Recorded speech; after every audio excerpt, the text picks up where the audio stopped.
make it. Awesome. All right. Well, hello. Welcome, beautiful friends, to this Wednesday, November 11th, Lunch and Learn. Whoop, whoop. You're here. Yes.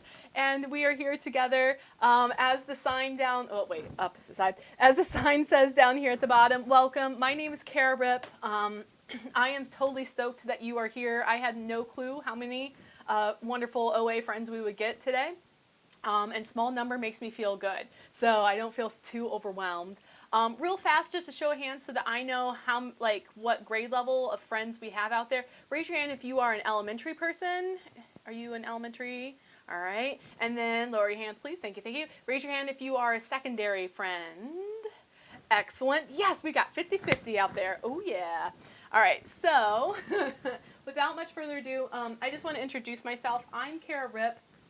I'm an online kindergarten teacher, but previous to this, I was an ed tech coach, and I had a wonderful partner in crime as a media specialist. Stephanie Miles is out there. I see her. Hey, Steph.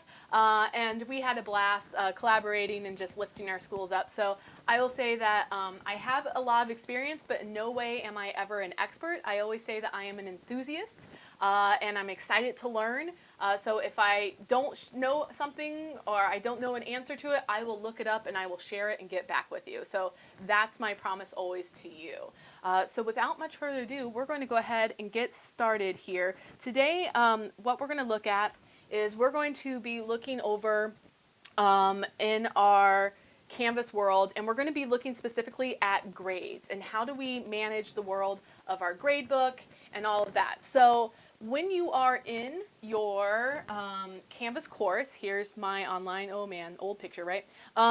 Over here on your white toolbar, you're going to see grades, and that is how you access your gradebook. And I will share with you that I am not sharing anything that isn't out there already available for you. The Canvas community has some really great resources, and if you ever get stuck, I will tell you over here on the far left side of your screen, whenever you're in Canvas, the little black question mark over here gets you to Canvas guides. And if you ever need help of trying to figure out, that's really helpful. But I will also tell you, if you hit a new tab and when you're doing a Google search, if you type in Canvas guides and then you just type in grade book, boom, it's going to give you the Canvas guide for step-by-step, like what is the gradebook. And that's really helpful.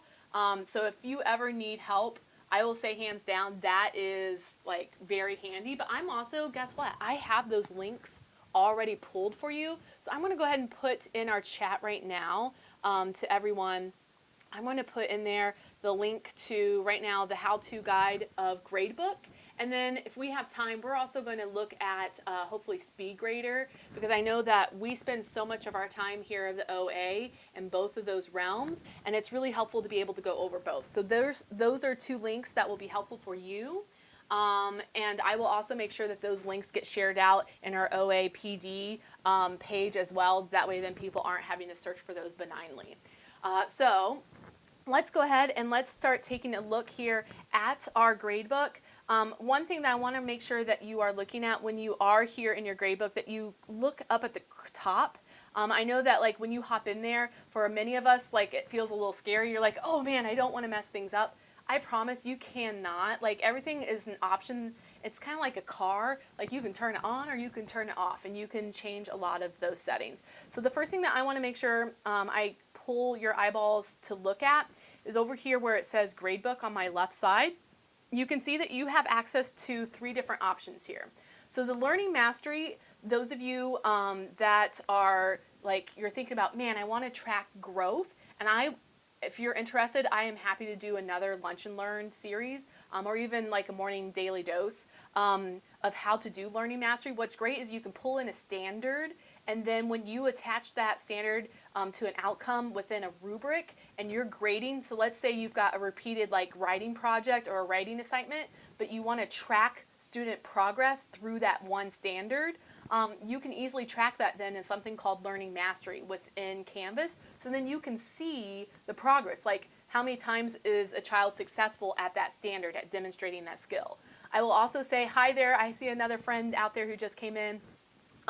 This is really helpful. I've worked with some special education teachers before. They use Learning Mastery as a way to help tracking goals. So you can write Learning Mastery, those goals for the skills that you want to track, like how many times are they successful out of 5 times? Like, are they successful 3 out of 5 times? So you can really hone in on tracking specific skill levels. So if you have Learning Mastery set up, this is where you can switch over that gradebook from a regular gradebook view like you can see right here over to Learning Mastery. I don't have it set up in my kindergarten world at this time, but that's where you would flip that view.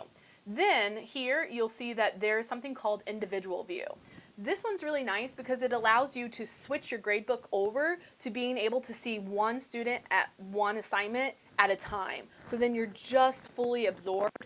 I think that's great, but my personal preference is I don't need to do that because if I hop in the Speedgrader, then I'm looking at one student at a time in their assignment. So, but this is your preference. And I will say that if you click on that, there are even more settings that you can fine tune of what you want to see in that. The next item there is called Gradebook History. So Gradebook History is what looks at like logs of recent grades of the course. So like if you're like, wait, what have I already done? What happened? You can go through and you can just look at your gradebook history. And that's really nice as an educator, okay? The next thing that I think is really, this one saved me when I've started doing a lot more online PD courses even back in the spring for grading, and this is the view. So when you click over on your view, you can change your arrange by. If you have not already changed this right now, please go so and do this in your own course. So when you go to view and say arrange by, make sure you sort it by module for first to last. And here's why I'm going to tell you to do that, because all of a sudden it puts, do you see how my assignments now say 12-1, 12-1, 12-1? It puts all the 12-1s in order the way they are in the module. So then I'm grading as it is within the module. And it's great because now look, here's my 12-2s, here's all my 12-3s, and then look, all my unpublishes are there, and then so are all like the extraneous like other assignments that I have. Okay, so I love doing that view, and I also pair that arrange by with the filter of modules. So this is the twofold. My like red flag recommendation to you is to also set the filter as modules. Okay, why is this helpful for your eyeballs? Woo. Over here on the right, do you see where it says week 12? This is where now you can flip through each module. So if you're only grading week 12, week 11, week whatever you need to look at, it all of a sudden, so like if I want to go back and look at my week 11 from last week, here's all my week 11s. Now I can go through and see like, okay, who do I need to check on some of those stuff. So now I can easily flip through each of those modules. And then, because I already in the view said on the arrange by module first to last, now it's in order of the way my week progresses. So now I'm not having to go through and search, okay? I love that. Now I will say, some of you might have the preference of the arrange. You might like the arrangement of A to Z. Now watch what it does on this. This one's kind of cool. When you do A to Z, all of a sudden, notice how it puts all the writing ones together, all the reading ones together, all the math together. So now it's putting like because here at OA we have a very specific naming strategy. Well, that was purposeful so that when you're in Gradebook and all of that, you can understand and you can sort through accordingly. So this is kind of nice if you wanted to be like, oh, I just want to like look at all of my maths. This is also nice if you just want to see like, okay, all my maths for the week. How many of my kids turned in their maths for the week, right? So if I go look here, you're just wanting to do a quick visual cue. So I can go over to my maths. Here's my maths from last week, and I can look. Oh, look, here's that participant 12 test kid. Look, they turned nothing in. So this is a great way for you to lump all of a sudden all of together and be able to quick view like who did all the math, who didn't turn in math. And you can easily sort those out. Thumbs up if that's helpful. Cool. All right. Yeah. All right. I love it. And I'm pausing real fast just to look real fast. Does anyone have any questions in the chat? Not yet. Okay, good. All right. That's helpful too. I'm going to try my best to keep looking at the chat, but once I get it talking, you know how it goes. Your eyeballs don't look always necessarily at the chat features. All right, so we talked a little bit about the other views. I want for you to pull your eyeballs next to the next part, which is statuses. This is really helpful. You can change then the color coding. You might have already noticed like, whoa, why is this all of a sudden colored in green? Whoa, why is this red? It's because you can set and change the color coding. So if you're using those, especially deadlines, if you're using deadlines and close dates on your assignments, you're going to start seeing late and missing, okay? And that's really helpful because if you have that close date that doesn't end till the trimester, but the due date was at the end of the week because you're like, we need it at least turned in by the end of the week. Or if you're thinking of pacing for your students because it works better, the due date is when it's due on that day, on that Monday, then on that Tuesday. However it is, if they turn it in late, their little square in the gradebook is going to look, it's going to be colored in. So I'm going to pull in another, I have a student here on week 12 that did a resubmit so that you can just see what does that look like when that happens. So let me scroll over. And you'll see that my friend Patricia here, she has a green box, right? What does that mean?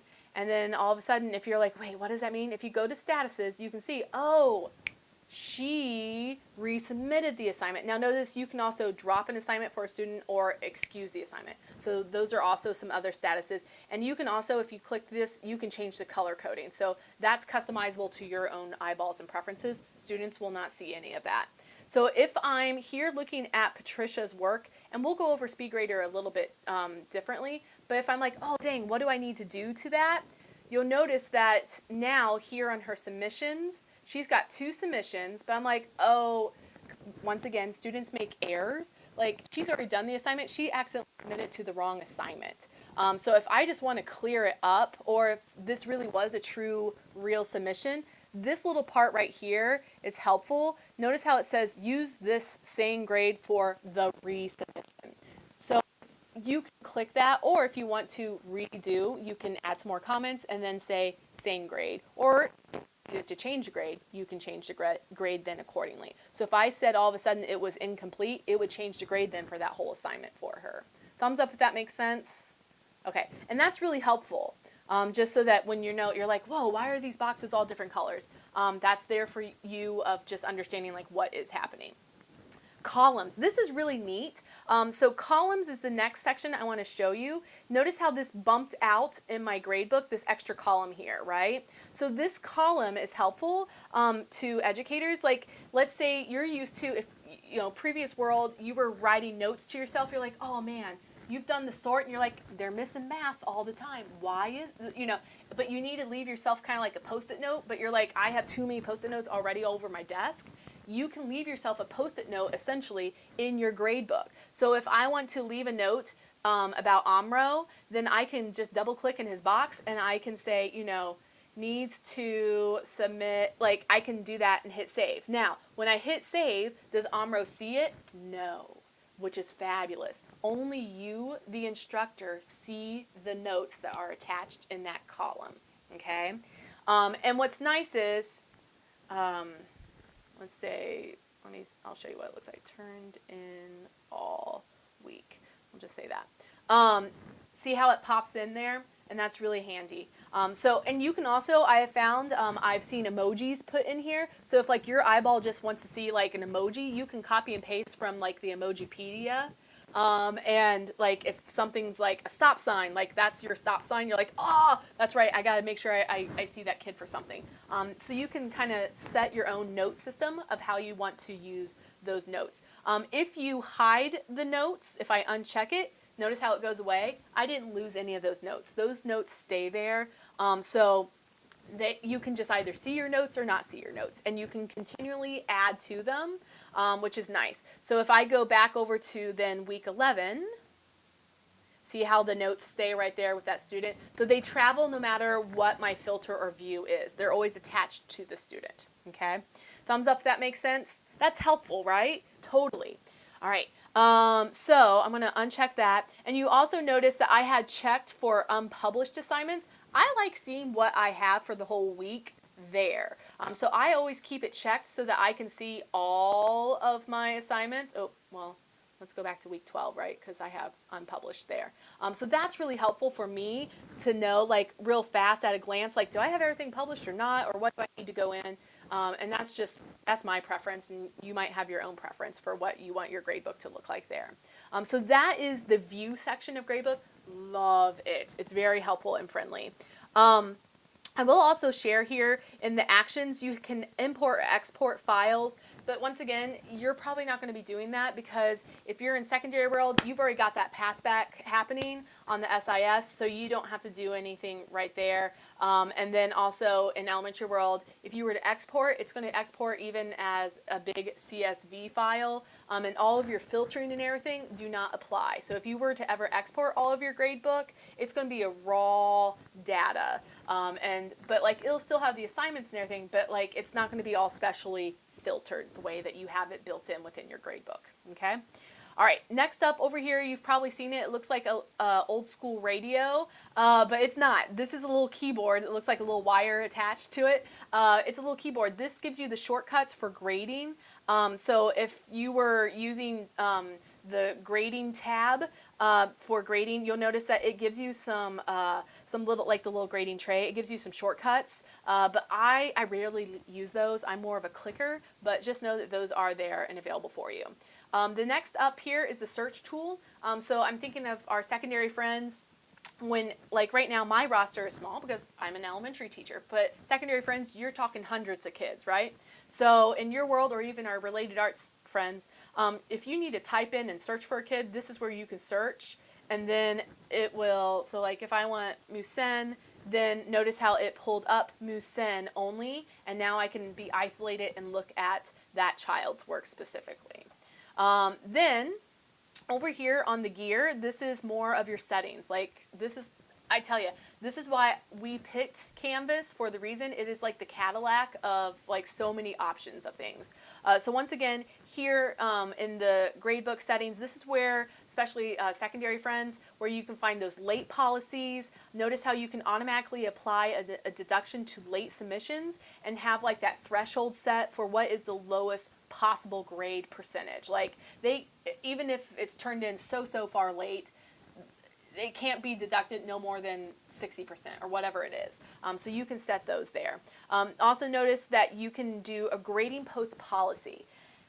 Now this one has its curiosities, and I think it's really up to you and your preference. The default setting for this is to automatically always post grade, so as you grade it, the grade goes live. The grade just goes live. I would say professionally that's probably the best setting, but you can also manually say, like, I'm not going to do anything until it's always I allow the kids to turn on. But you don't want to forget that. So I would recommend keep it there, and let me hit cancel. If there was, let's say you were giving, I like the idea of like pre-assessments that we give so often, kids bomb, right? Because, well, we want to gather what do they not know.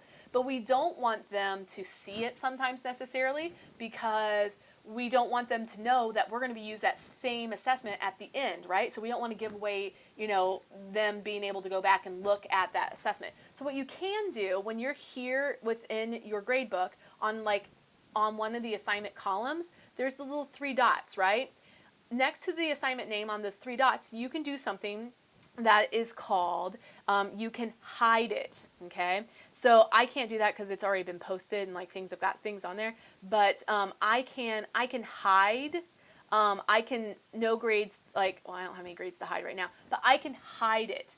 So if I hide an assignment, that means that the grading for it is hidden. It's not that it's hidden from them to be able to take it and submit, but it just means that the grade for it is hidden.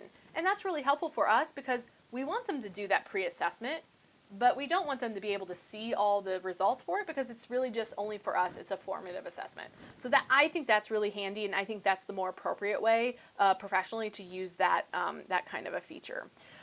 So that is like the general kind of big bones view here. I will also share with you over here next to student name, there are 3 little dots. This is helpful.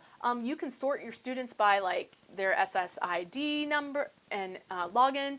This is nice if like you don't, you know how sometimes you're like, oh, what's their ID number? Like they need help.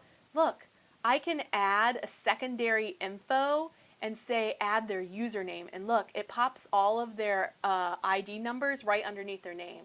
So now you're not having to go over the TAC real fast and say, what's their name? This is really quick, easy. I love that. So you just go here to the 3 dots next to student name, go to secondary info, and then select username.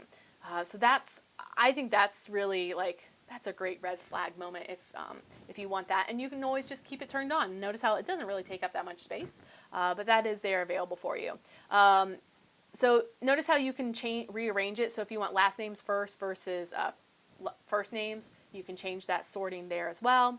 And then if you need to show inactive enrollments or concluded enrollments, so when you're thinking about finalizing some of those grade cards, but you need to be able to go back and see some of those concluded children because you've got to make sure you complete those, you can check mark those, so include, and now you can see all of my kiddos that have dropped out. And then I wish that was color coded. I wish that I could see concluded kids were a certain color over here in the sort, but that's not built in yet. You never know. Canvas is always throwing out updates, so that's there as well. So that is the general gist of Gradebook. The next maybe few minutes, we're going to take a look here real fast at Speedgrader. And I will say that the two go partnering hand in hand. You can grade within your Gradebook. I don't want to make sure you walk away thinking, well, I can only go to Speedgrader. You can, but here's the downside. When I click to go over here, I see this little panel here. This is a little tiny grading tab. And when I do that, it's just, this little panel only gives me so much insight, right? I can't see what that child submitted.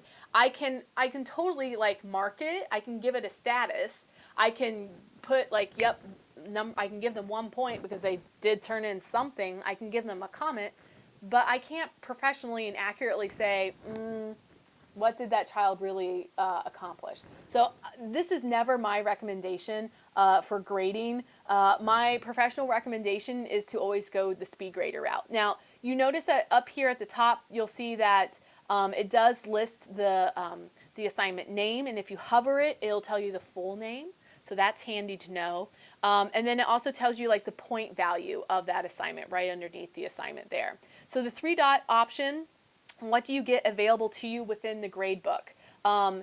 This is nice because once again, you can sort. So you can sort grade high to low or missing. So if you're thinking already of oh man, I want to pull and rearrange some quick groups for next week, but I want to sort this this quiz, or I want to sort the points that I awarded in this rubric that I used for a writing assignment. I want to be able to pull quick groups. Well, you can sort the grade from high to low and then pull your groups right there that you want for next week. So that's a really great way right there to use that sorting feature. And then you can go right over to Speedgrader. We'll go there in just a moment. This is the next, if you haven't used this, this is my next red flag moment, friends. The message students who.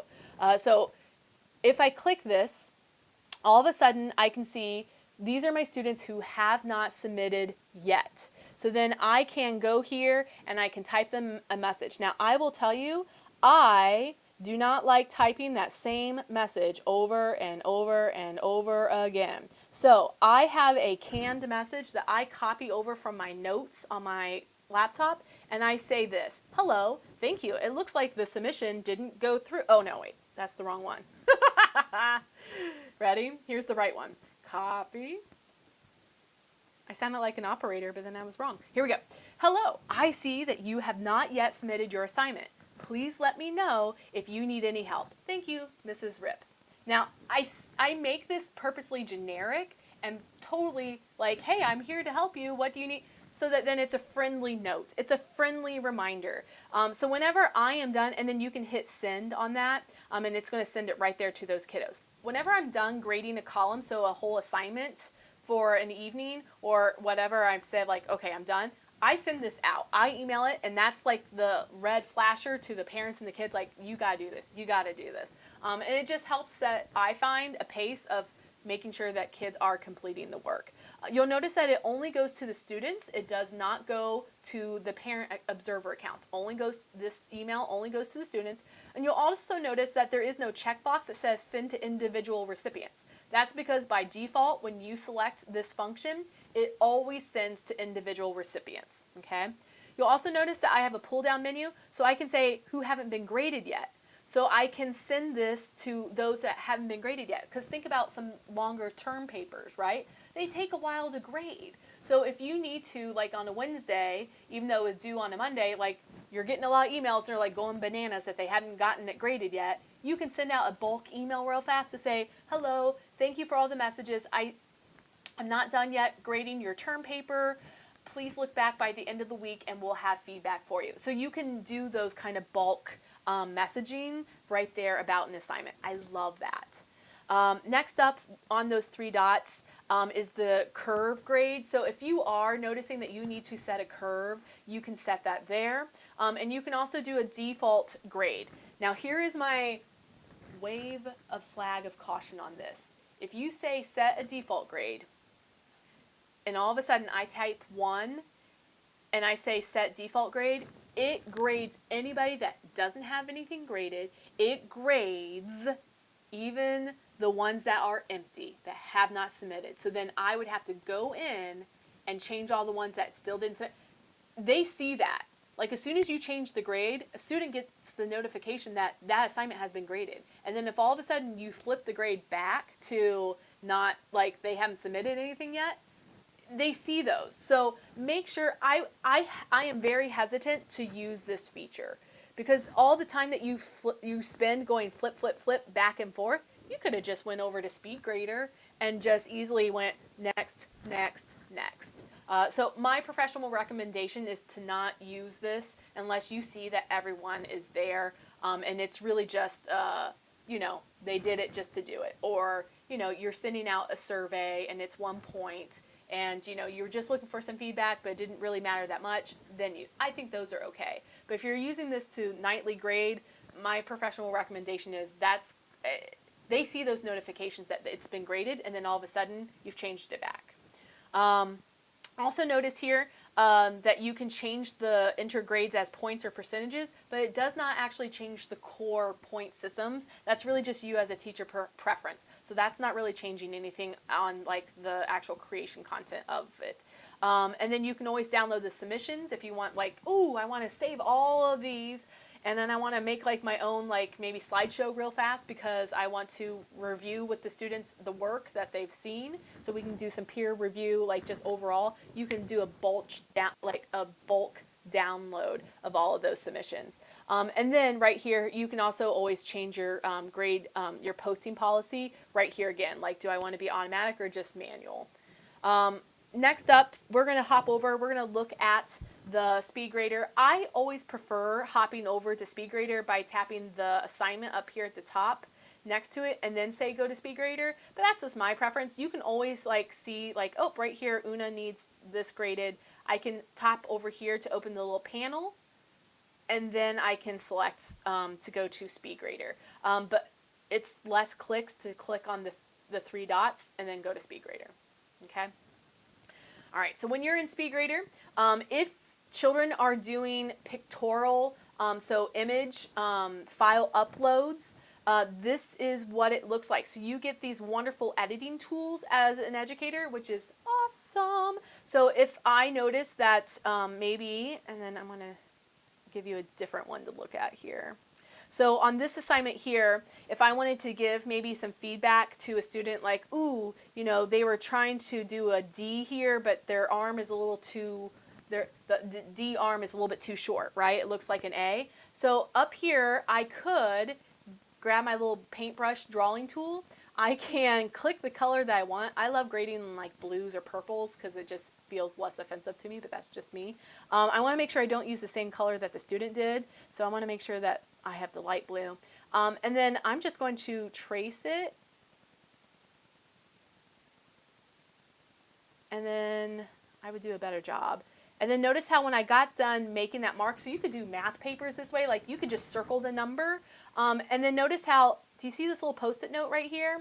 This little Post-it note, when I tap it, it allows me to leave a comment specific to that notation. I love that. So I can say, remember, the letter D has a tall arm. Good job. Let me make the little R here capital.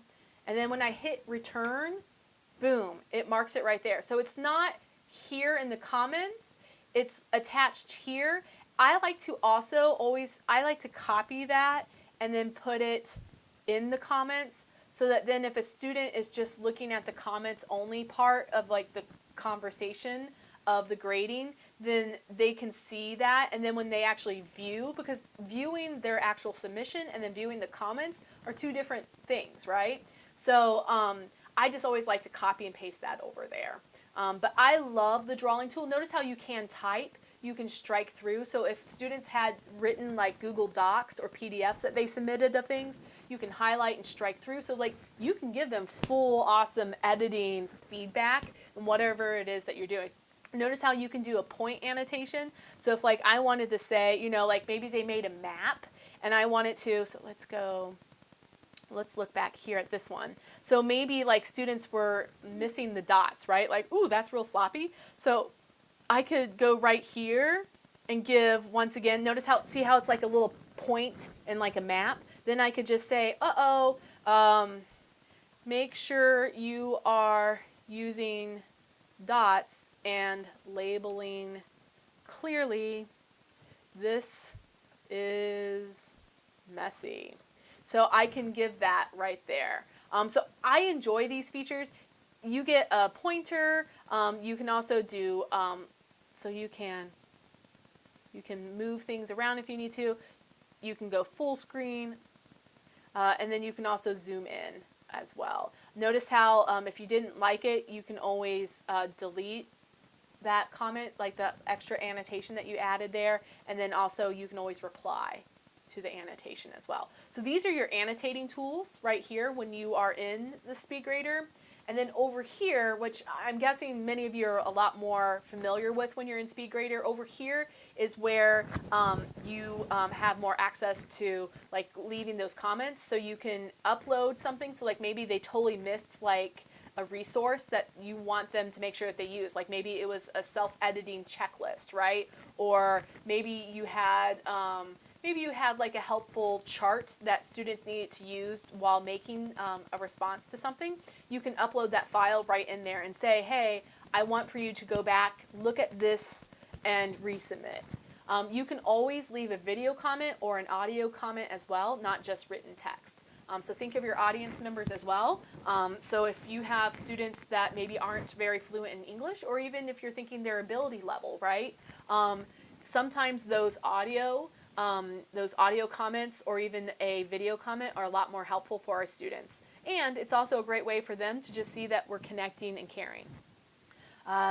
Also, over here on your little pull-out menu, you're going to see the submission date for the student. So up at the top, it lists the student's name. So here's Una. I can see the date and time. I can see how many of the submissions she has, which right now it's only one. There's a little arrow right here, so I can download it. I also have available, so I can type in manually how many points that she gets. So, you know, I can say 1 or however many, and then I can go through. I will also share with you, let me go back to Gradebook, and let's go back to the Patricia one. It'll be right here as soon as it loads. Do you ever notice that it's sometimes slow to load, right? All right, so I'm going to go back here. I'm going to show you Patricia's individual. So I go to Speedgrader this way when it's only one student that I want to look at. If I want to grade everybody, I go up at the top. All right, so here I can see that this is a movie. My recommendation is if you have students turning in movies, change it instead of doing a file upload to a media recording. If you have not already changed that setting, that saves you space on your device so that you don't have to do that. If you just want to look at an image and be able to annotate or whatever it is, have them do a screenshot, but you need to make sure that that then is a file upload submission type. So notice here, once again, she had 2 different submissions. So if I want to look at the previous one, it will then load. So then I can see that right there. And then once again, because she had a resubmission, but I know it was a wrong submission, like she accidentally just submitted to the wrong one, I can say use this grade for the resubmission. So I can click that and it'll just say it's still complete, we're good to go. So that is over here. Now, if you have a rubric, because many of you might be using a rubric when you are grading, rubrics look a little bit different on the side. So on that little panel that pulls out, I'm going to show you a little screen here. So when you are on the side, so over here on this little side panel, you will see where it says View Rubric. So you would tap View Rubric, and then your rubric pops in right here below, and then you just tap, like, you know, they got a 3, they got a 2, they got a 1, they got whatever those sections, and it's all clearly labeled for you in that toolbar. So using a rubric and grading in Speedgrader, they go naturally hand in hand. It's not like, you know, you have to go anywhere else. It does not jump you anywhere else. And I wanted to make sure I shared that with you there as well. All right, so that was a sidebar. Let me go ahead, and I want to share just a few more things before I let you go. And thank you so much. I know that we are 8 minutes over, but it happens. There's just so many great things that you always want to share. Up here at the top, there are some teacher buttons, right? If you tap, it looks like this little tiny little checkbook here, that's your gradebook. This always takes you back over to your gradebook. When I am grading, I will tell you, I don't do that because I've already, like, sometimes, like, I've got things, and it just makes me angry. I go through and I click here, and before I hit Speedgrader on my Mac computer, I hold down the command button and then I click Speedgrader. So if I hit command first before I click that word Speedgrader, look what it does. It popped it open in a new tab, so that now I don't have to tap that button. So you can easily just knock out lots of little tabs that you want to grade. So it's kind of, it treats it like your to-do list. I don't know. That's just me. I like doing that. But I just wanted to show you that. So that's to get back to the gradebook. This right here is if you want to hide or close. So once again, this is where you can hide those assignment grades or not. So notice how there's lots of places where if you wanted to hide things, you could. The settings here, ooh, this is juicy. Ready? So if I go to options, this is really helpful. You can sort by student name. I like that. It's how my brain works. But notice that you could, and this is like the jam here. Oh, it won't let me zoom in. You can do the date they were submitted. So if, like, you just wanted to grade by order progression of who submitted what in what order, or you can go by submission status. So this saves you, instead of going next, next, next, next. If you're thinking, how do I save myself on clicks? Then do submission status, because then it's going to put the not graded up at the top, so that then you can go through and do that. And then make sure whatever you change, you hit save settings if you need to save it. Notice how you can say hide student names. So if all of a sudden you're grading something that's maybe an opinion paper and you're like, I don't want to be biased, I just want to be able to read the content for what it is and grade it, for that assignment, like, you can hide student names in Speedgrader, and then you can always turn them back on then, and this is where you would then uncheck it to turn it back on. I'm going to tap cancel because I don't want to change anything on my end. I love that feature. I think that's really helpful. Up here next to Patricia's name, you'll see that she has a little tiny dot. Anyone that has a orange dot, when I click on the names up here, orange means, hey, flashy, flashy, I gotta grade it. And then the green check mark means, yep, I've already graded it. And then here, notice how participant 12, it's grayed out. That means participant 12 has not even submitted anything yet, okay? So thank you so much for coming. This has been a wonderful, you guys are just so kind and so patient, and I just want to say thank you so much for a wonderful lunch and learn. I know that it was a lot of just sit and listen, but I will stick around here. If you have some questions, you are free to go ahead and ask away, and if I don't know the answer, I will totally go find them for you. Thanks, guys. I have a question about when you were annotating on the worksheet or whatever, and you drew something. Don't you have to hit that check mark in order for it to save? You do have to, yeah. So let me And if I failed to mention that, thank you for reminding me that I failed to mention that. I just wondered So if if you were I adding a wanted comment. to, if I needed to annotate, I do need to hit that check mark. You're right. Yep. Yep. Good job. Thanks for catching me on that one. Any other good, juicy questions out there? I learned a lot. I just wanted to cool say tips. I learned a whole lot, and I consider myself to be a pretty techie person, so thank you. Me too. You're welcome. Yes, me too. I did have a quick question though. Yeah. I haven't noticed when, but so I loved, one of the reasons I came was to help with the gradebook organization. So yeah, one of the first things you showed me with showing the sorting the modules by date. That was, I think, going to be the key. So I have been putting grades in the gradebook from time to time where you know, somebody's emailed me something, or if it's another app, I know, okay, everybody except this person did the Ed puzzle because I've looked at Ed puzzle. But sometimes when I toggle from the gradebook into Speedgrader, it doesn't save what I entered. I'm finding, and I'm not sure when or why that happens. Oh, okay. I would say I have a couple recommendations or things, suggestions of things to try. Number one, when was the last time you restarted your device, your computer? Sometimes there's just glitches that happen because your computer needs the restart. Okay. My step number two, if it's really like clunking and it's happening like that, I would check to make sure that maybe clear your web browser cookies.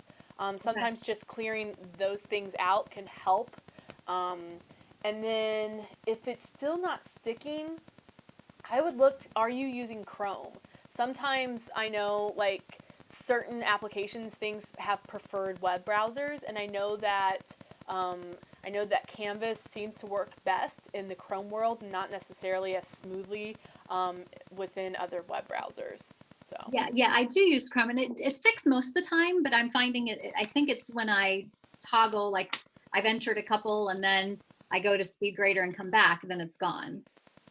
But I'll have to pay more attention. I will say this, if that continues, make a help desk ticket.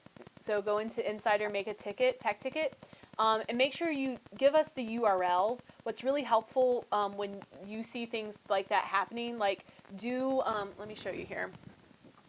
And how are you sharing your screen? I'm like, oh, I think it's different how you have your picture and screen. I liked coming in and seeing the main page there. I am very beautifully blessed to be married to a professional production husband who works in the production field. So I have what's called an A10 Mini Pro. It's a little switchboard.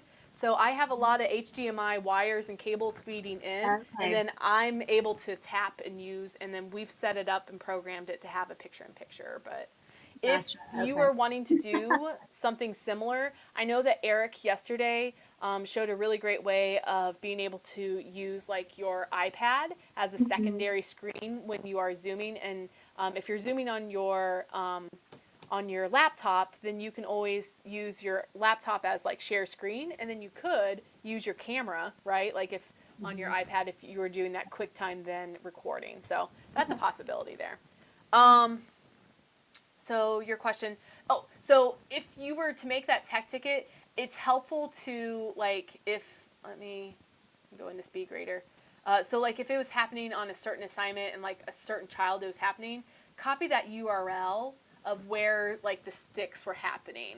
Things weren't, that's really helpful for them so that they can always go back in on the Canvas logs and see like what was happening. Yeah, because the more information that you can share when that happens is a little bit more helpful for when they're trying to dig in and figure out on the back end what is happening. No, good question. Yeah, and I don't spend a lot of time there, but I have noticed that a couple times. So yeah, so thank you for your time. You were awesome. You're welcome. Thanks so much. Have a good afternoon. You too. Bye. Bye. Thanks so much for coming today and listening and watching our Lunch and Learn. I hope you had fun learning about Canvas Gradebook and Canvas Speedgrader. If you have any questions, check below right here. Oh, opposite side. Check below over here on the side. My name is Kara Rip, and you can email me anytime at kara_rip@hboe.org. Have a great day. Thanks for learning. Bye.